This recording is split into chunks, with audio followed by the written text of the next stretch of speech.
ସୁଭଦ୍ରା ଯୋଜନା ହେଉଛି ଓଡ଼ିଶା ସରକାରଙ୍କ ଏକ ଗୁରୁତ୍ୱପୂର୍ଣ୍ଣ ସାମାଜିକ ସୁରକ୍ଷା ଯୋଜନା, ଯାହାର ମୂଳ ଉଦ୍ଦେଶ୍ୟ ହେଉଛି ରାଜ୍ୟର ମହିଳାମାନଙ୍କୁ ଆର୍ଥିକ ଭାବେ ସଶକ୍ତ କରିବା। ଏହି ଯୋଜନା ମାଧ୍ୟମରେ ଯୋଗ୍ୟ ମହିଳା ଲାଭାର୍ଥୀଙ୍କୁ ପର୍ଯ୍ୟାୟକ୍ରମେ ଆର୍ଥିକ ସହାୟତା ଦିଆଯାଇଥାଏ, ଯାହା ତାଙ୍କର ଦୈନନ୍ଦିନ ଜୀବନକୁ ସୁବିଧାଜନକ କରିବା ସହ ସ୍ୱାବଲମ୍ବୀ ହେବାରେ ସାହାଯ୍ୟ କରେ।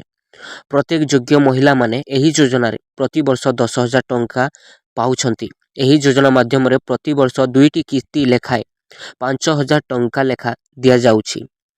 ବର୍ତ୍ତମାନ ପର୍ଯ୍ୟନ୍ତ ସୁଭଦ୍ରା ଯୋଜନାର 2ଟି କିସ୍ତି ସମସ୍ତ ମହିଳାମାନଙ୍କୁ ମିଳିସାରିଛି। ବର୍ତ୍ତମାନ ସମସ୍ତଙ୍କ ମନରେ ଗୋଟିଏ ପ୍ରଶ୍ନ ରହିଛି, ସୁଭଦ୍ରା ଯୋଜନା ପରବର୍ତ୍ତୀ କିସ୍ତିକୁ ନେଇ କେବେ ଆସିବ କିସ୍ତି?